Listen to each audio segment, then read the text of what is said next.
కథల లోకంలో విహరించేందుకు ఎన్నో నీతి కథలు నేర్చుకోవటం కోసం మీ అందరికీ చిన్న స్టోరీస్లోకి స్వాగతం.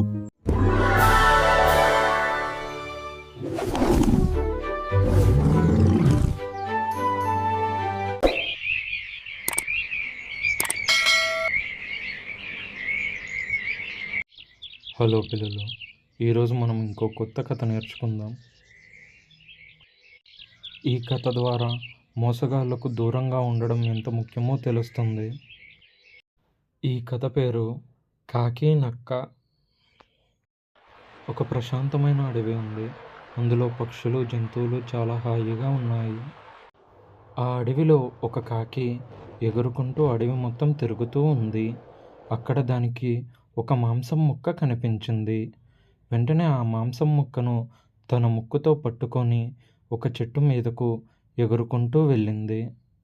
అలా ఎగురుకుంటూ వెళ్ళి ఒక పెద్ద చెట్టు కొమ్మ మీద వాలింది.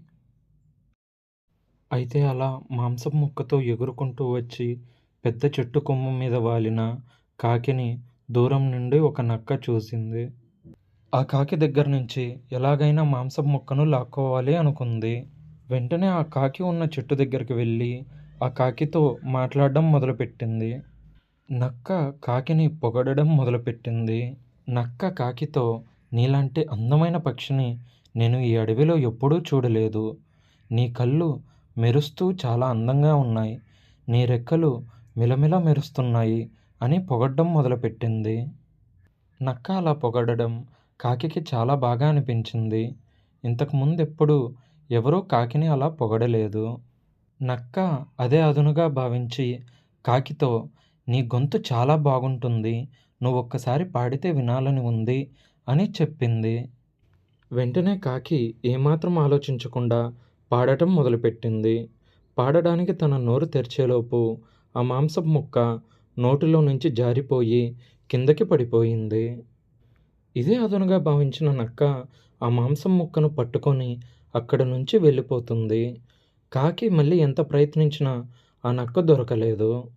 నక్క ఆ మాంసం ముక్కను పట్టుకొని అక్కడ నుంచి దూరంగా పారిపోయింది.